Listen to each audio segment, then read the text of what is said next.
MacVoices is supported by Fight Camp. Look good and feel good with at-home connected boxing.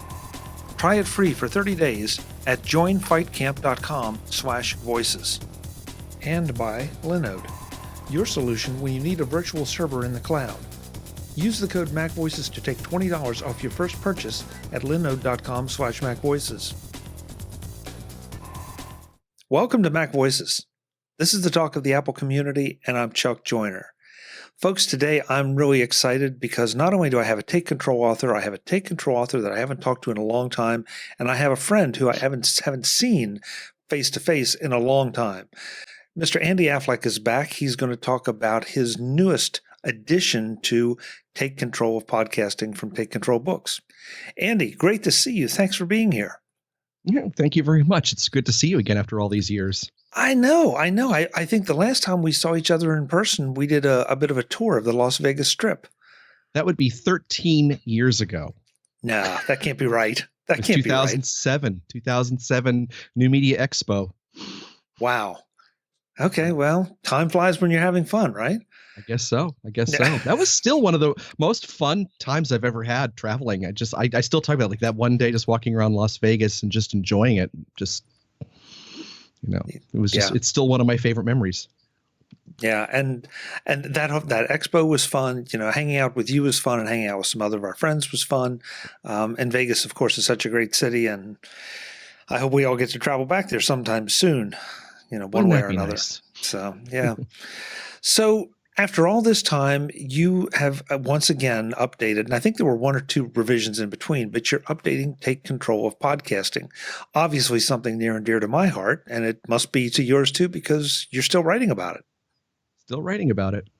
It was the third edition of, so I should explain. We had Take Control of Podcasting on the Mac that came out in 2007 and then went through a second revision a few years after that, and the third revision in 2014, and then nothing for the last 6 years. This time, I felt like the time was ripe to start again. And this time, I had originally pitched to Joe Kissel, the editor of the series, to do not just the Mac, but also the iPad, the iPhone, and even to add video podcasting. So had all these ambitions, and he's like, well, go ahead and make an outline. And I made an outline. We realized it'd be like a 400-page book. So we decided, okay, let's not do video, unfortunately, just because it's such a monumental topic. There's so many moving parts there. But taking on podcasting on the iPhone and iPad is not exactly a small topic either. No, and I had ambitions to really talk about how to do a podcast end to end on an iPad Pro, or even an iPad. My wife has a regular iPad that she got last year, that I got her for Christmas last year, and I have I guess it's now a 3-year-old 10.5-inch iPad Pro, and I think her iPad's more powerful than mine and more capable than mine is now. So, but at any rate, the problem though is the more you start to get into it, you begin to realize that the iPad still is, as much as I love the iPad, and I'm a huge advocate of using an iPad for as much as possible, there are just some things it cannot do. It has a couple of fatal flaws, and that was a deal breaker. And one of the people that I met through this process was fellow Take Control author Jason Snell, who hosts a number of podcasts, and he's profiled in the book as one of the new profiles we have in this edition. And he was the one who basically told me, don't. It's not there yet. It's not there yet. You could do some. I still think that they're great for recording, and Ferrite is a very capable editor that makes editing kind of fun on the iPad, but that's kind of where it stops. They're limited in their recording ability, and we can get into why. It's a frustrating situation, and the editing is fine, but just doing a final mixdown or an uploading FTP, everything is so many more steps. It's like give Apple a couple of more revisions and maybe it'll be better, but not yet. Well, so a couple things we should tell folks right off the bat before we go down this path. as we record this, we're getting Andy just a little bit ahead of time because we caught him on vacation, actually. So the book will be out whenever it comes out, and the title may or may not change slightly from what we just introduced. But the graphic I have up on the screen will obviously be the correct one, and that does not mean that the content is going to change at all. The content is pretty well set. It's just a matter of when it gets out. Having said that, having said that, I just came downstairs from adding about 3 pages to the book that I'm sure my editor will be like, now this late in the process? Are you kidding me? Yeah, really. Okay, so let's take it from the ground up. At the very basic level, podcasting is recording an audio file, putting it online somewhere, and then distributing code or publishing that in a sense, so publishing the file so that it can be recognized by software that we used to, and I think I still do refer to as podcatchers, and then it will automatically download that file so that you can play it. And of course, this allows for subscriptions as well as just a one-time download. That's the basic level, but podcasting has come to mean so much more in so many ways, and I'm going to let you take it from there. So the book has always had a bit of a history of podcasting, and I was very fortunate to know Dave Weiner, who is credited as being one of the 2 creators of this. Just to give a little background, Dave Weiner is the de facto inventor of RSS, the really simple syndication format, which is what allows a podcatcher to subscribe to a podcast. It is a file created by a podcast host in some fashion that has the information to say a new episode is available. It's called this. Here's some data about it. Here's the size. Here's the location of the MP3 file that you can download. And that's what iTunes or Spotify or any number of other things will read that file and download the audio. Dave Weiner added the concept of the enclosure to that so that you could actually attach a media file like a movie or an MP3 file or what have you. And then it was I'm forgetting his name. Adam Curry. Adam Curry. I don't know why I forgot that. And Adam Curry was the one who sort of popularized it. He wrote the first podcatcher, and so between the 2 of them, around I think this is a 2003 is what I want to say is when all this sort of exploded. And in my own podcast that I had back then between 2004 and 2006 called Podcrumbs. My blog is called Webcrumbs, so it was a play on that. I got to interview Dave Weiner, a fairly long interview talking about the history of podcasting and all that, and that was a great little interview. That podcast went away in 2006. I think it stayed online until about 2009, and then it fell off, and I let the domain go. In the process of writing this book, I realized I needed to show the process of adding a podcast to Apple's services. And so I decided, well, let me just make up a fake podcast. So I created podcrumbs.blog. And because I couldn't get the domain back. So I did podcrumbs.blog and just said, well, I'll just add back the very first episode and show the process of how I created the site and how I added back the episode. And when I was done, I thought, well, why not? So now there's 2 episodes up, and the 13 or so episodes of Podcrumbs are slowly making their way back online, including that Dave Weiner interview. And then I'll start doing new ones because why not? But you caught the bug again. You caught the bug again. Yeah. I mean, I've never really lost it. It's what I didn't have was an excuse really to do it. The most podcasting I've done in recent years has been for community theater that I've been involved with for a decade now. And for the last year, I've been the executive director of, which is a whole other thing. But when we have stuff to promote, we would do a podcast episode. And I realized at the beginning of this, when all of this lockdown happened, we began working on a couple of Zoom-based productions. Well, actually, one's a podcast and one is Zoom-based. And so I thought, well, it's time to resurrect this and start, doing the podcast again. And so I looked to see when I did the last one, and I was kind of horrified to discover it was when I directed MASH back in 2016. So it had been 4 years since the last episode. I thought, oh, that's not okay. So nobody wants to read a book by a guy who hasn't podcasted in years. So I went and did a bunch of episodes. I've got like 3 in the can now, and I'm slowly uploading them just so we could spread it out a bit. But on the plus side, you don't really forget how to do it. So. No, but you know what? I'm always intrigued by talking to other podcasters because I've developed my workflow early. And of course, it's evolved over time to some degree to include video as well.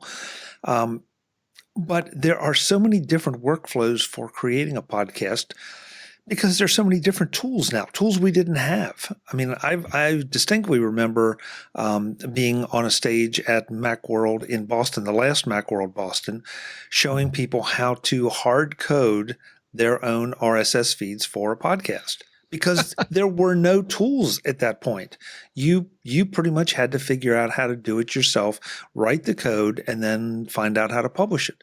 And so now you have services that will host your code, and they'll give you the links, and they'll also sign you up for the Apple Store and Google Play and Spotify and all the other podcast services out there.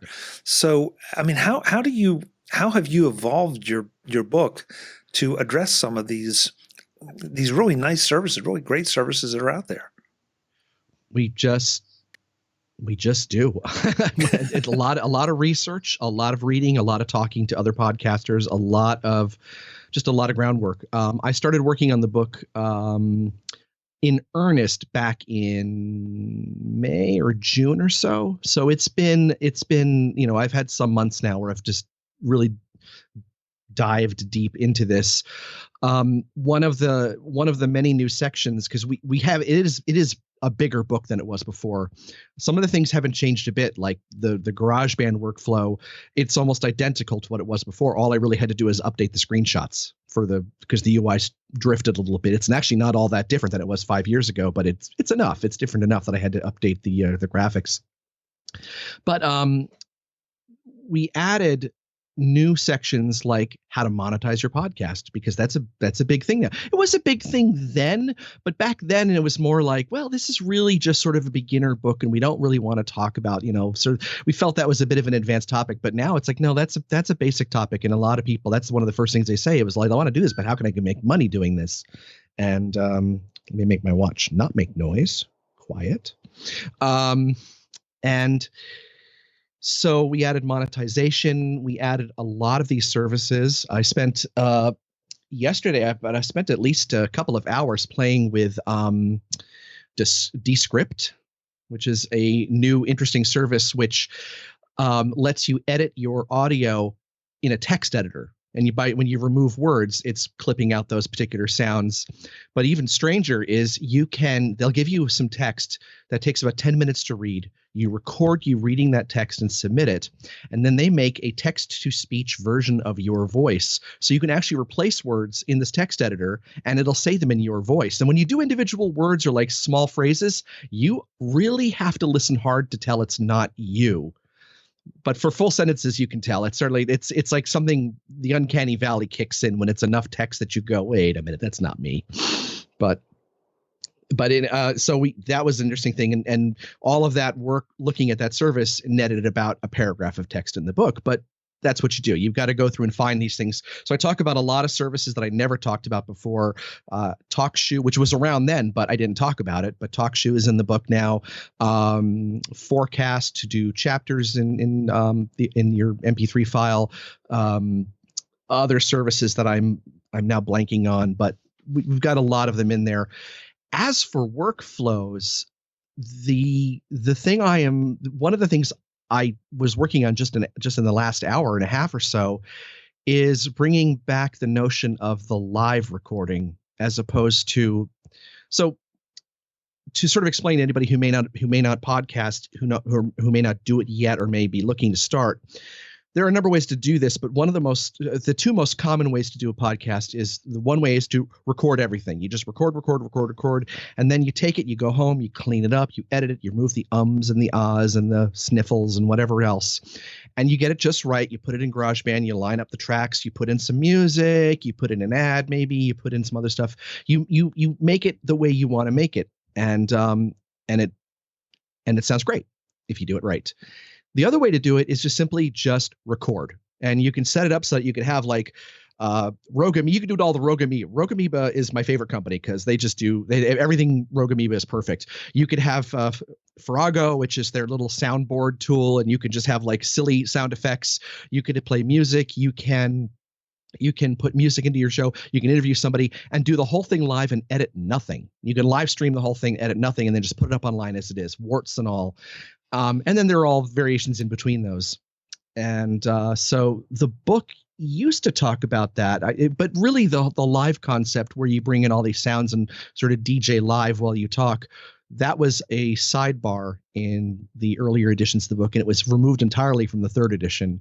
But now I'm bringing it back, but I'm trying to figure out how much to flesh that out. Should it be a whole section on its own, or should it just be a sidebar again? So that's sort of the 11th hour, adding some content that.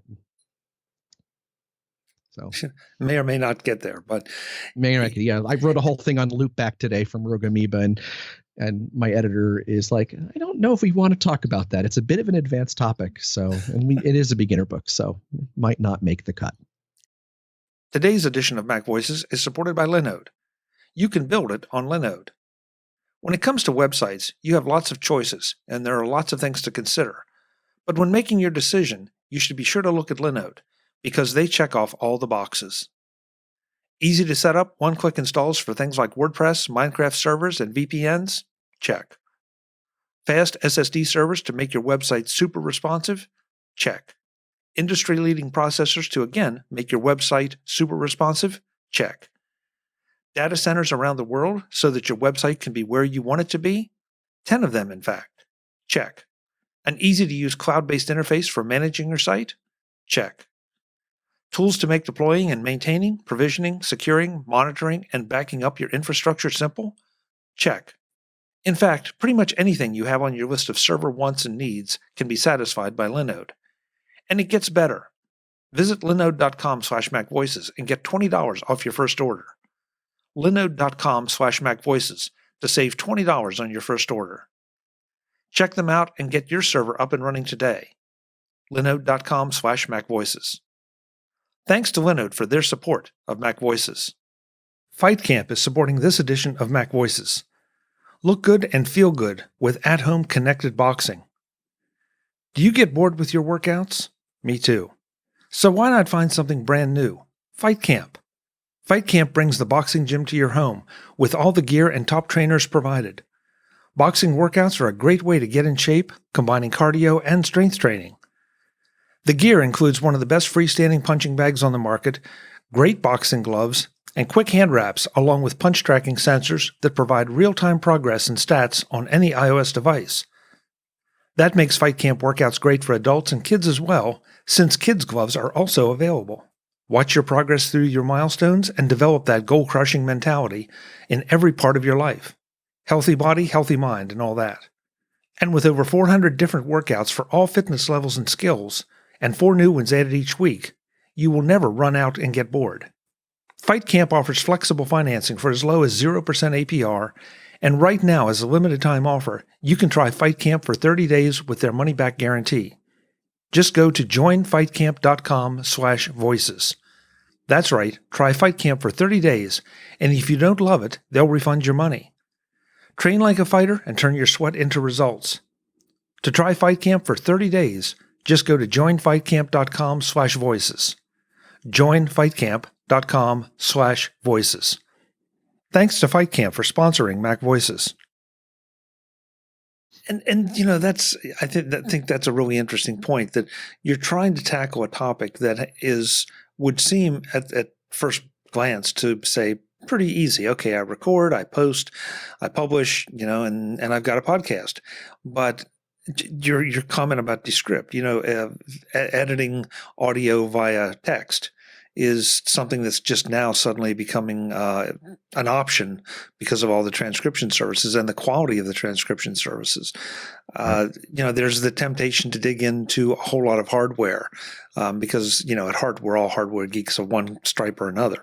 And so, you can go down that path, or you can go down the path of just trying to get the most pristine audio possible. Or you can go down the path of saying, it's more important for me to get this out and with some reasonable audio quality. And so, yeah, I'm going to pick up a mic, and my buddy and I are going to talk about, what the worst things about the pandemic are. And, we're not going to worry too much that we're outside and the birds may be chirping, or there may be cars driving by, or, whatever. And so there's so many ways to go here that I don't envy you the task of trying to not narrow those down a little bit. Yeah, it wasn't so bad. I mean, we haven't really cut anything so far. Everything that's been added has been kept in. I do know that they try to have a limit to these books. I believe my book is supposed to have a 150-page limit. I'm not exactly sure what I'm at now, but I'm pretty sure I'm above that. So it's possible we might cut just to try to stay at or under the page limit.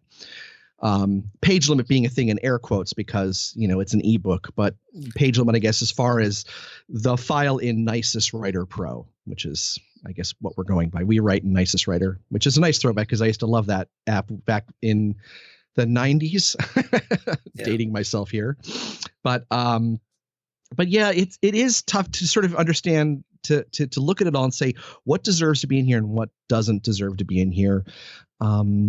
So, like I just wrote a whole section on Loopback, which is a tool for creating virtual audio devices. Like when you go and choose an input or an output in any app to say, I want my USB mic to be my input and my headphones to be my output, you can create your own devices that choose that to be your input or output. And your input device might, for example, be Spotify, iTunes, Safari, and your microphone all together in one thing, and then you say that's my input. So then you can play music, you can play sound effects, what have you, and it'll all go through in this one input, so that you can, I guess the best example is if I played a sound effect right now, you wouldn't hear it because I would be I would hear on my end, but I've got nothing set up right now to channel that sound into Skype and get to you. So that's what Loopback allows you to do. So if we were doing a podcast, if we were reviewing music, for example, I could play a clip of a song and you and I could both listen to it and then we could talk about it. But right now, if I did that, you'd just be watching me listen to it and, waiting patiently to talk. So, but I wrote that section, and that's an example of it is kind of advanced because what we're doing is a fairly advanced technique. But I thought it was something worth talking about because that is a very valid use case. That I want to play some audio and I want you to hear the audio, whether it's dumb sound effects or music or what have you. Because it makes it, I think, more of a collaborative experience. So it's not just me with all the tools. Sorry, that's a bad habit. I talk about that in the book too, how to not knock your microphone. Very important. Andy, do you think that the floor has been raised, and not the bar, but the floor, for producing a podcast? Because you're right. I mean, what you're talking about here could be seen as advanced topics, but advanced topics, excuse me. But if I'm doing a music podcast, it's almost a requirement because otherwise I'm not. It's really it's going to end up being the two of us saying, "Hey, track 4, on album 6 of this artist, go listen to it and then come back and this is what we think about it," which really doesn't work very well. Right. I don't know that the floor has been raised because at the end of the day, the basic setup, the most basic setup in how to record something and what to get to do the recording. What hardware do you want to get? How to do the recording, how to do the editing, how to do the publishing. That has not significantly changed. If anything, some of it's gotten easier. GarageBand used to have all these amazing podcast features built in, but they removed that almost, I want to say, like 8 years ago now. It's been a very long time. The last podcast book, actually, it might have been the second edition, had to remove all the stuff about it because it might have been before the second edition came out. But at any rate, all that podcasting features went away, and so GarageBand became a lot harder to use. Whereas now, even though they haven't brought any of it back, the way it is architected now, it is very easy to do a podcast in it again, even without the extra features. So that's a lot easier. Getting your RSS feed is is easier. One of the big additions is, in the past, once you got past the recording and the editing portions of the book, there was like a very quick chapter on RSS feed, an even quicker chapter about hosting your podcast, and it almost like I just sort of went, figure that out for yourself. Because it was too hard back then, because I would have to say, okay, here's how you create a website.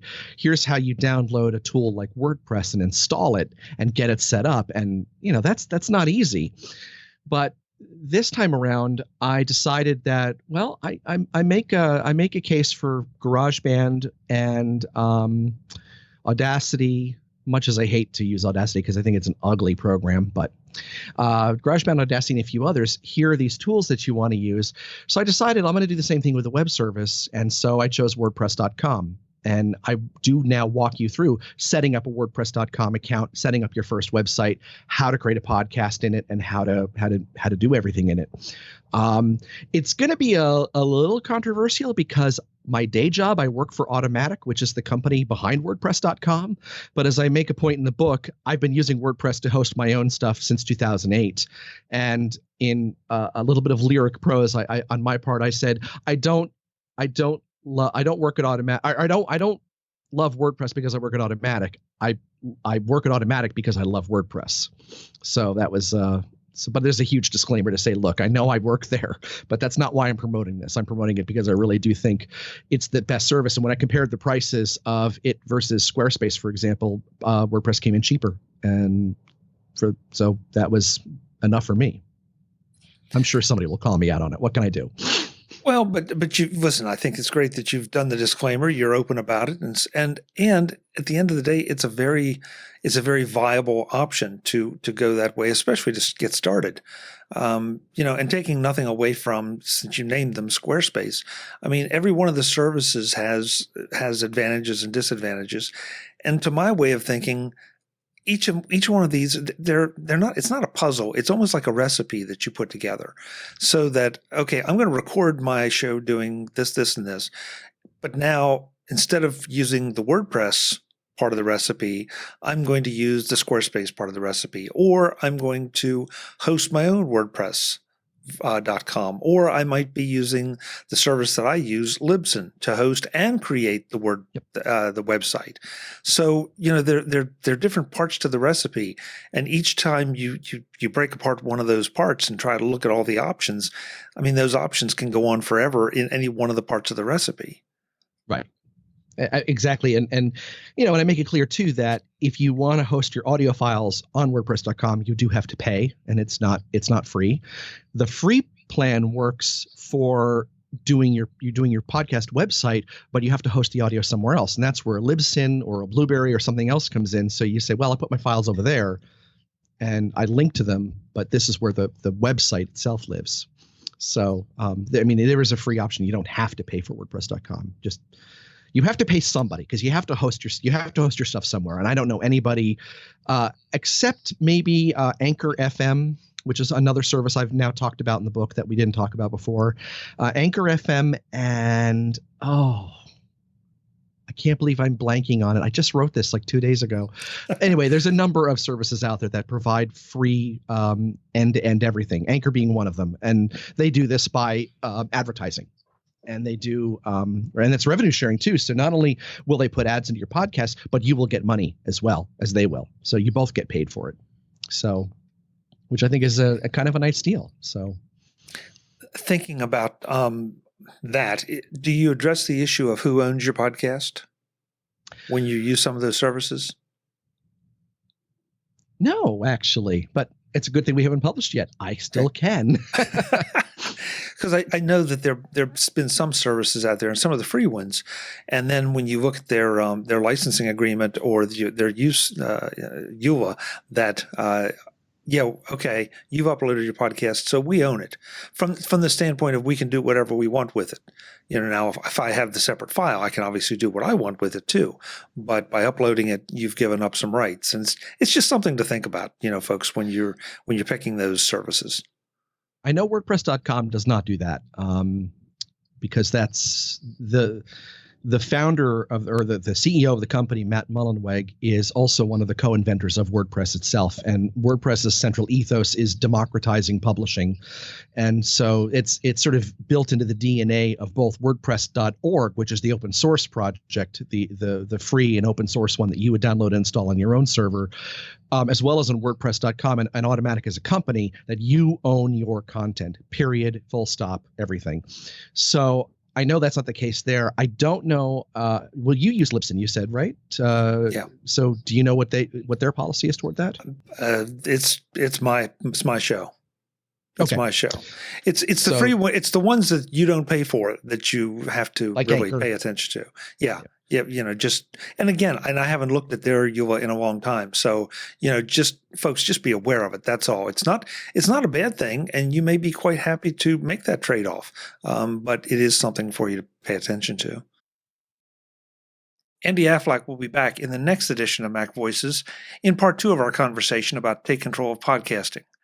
Next time, Andy focuses a little more and goes into a little more depth about creating a podcast on the iPhone and iPad, what works, what doesn't, and why you might not want to give up your Mac just yet. That's next time on Mac Voices. Until then, I'm Chuck Joyner. As always, thanks for watching. Visit MacVoices.com for show notes and to connect with Chuck on social media. Get involved in our Facebook group or like our Facebook page, and get more out of your Apple tech with Mac Voices magazine, free on Flipboard and on the web. And if you find value in it all, consider supporting us through either our Patreon campaign at patreon.com/MacVoices or by making a one-time donation via the PayPal link on our front page and in the show notes of each episode. You will join these fine people who help bring you Mac Voices.